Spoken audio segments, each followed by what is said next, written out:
Magandang hapon. Welcome sa Lotto Result Today PH. Narito ang mga resulta para sa 2 p.m. draw, November 17, 2025. Para sa resulta ng 2D Lotto, 6 at 28.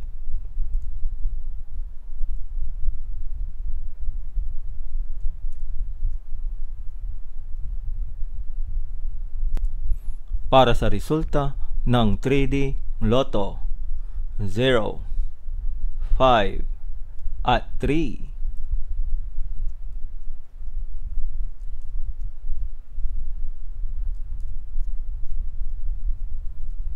At yan ang mga resulta ngayong 2 p.m. draw. Para lagi kang updated sa mga Lotto draw result, mag-like and subscribe. Maraming salamat po sa panonood.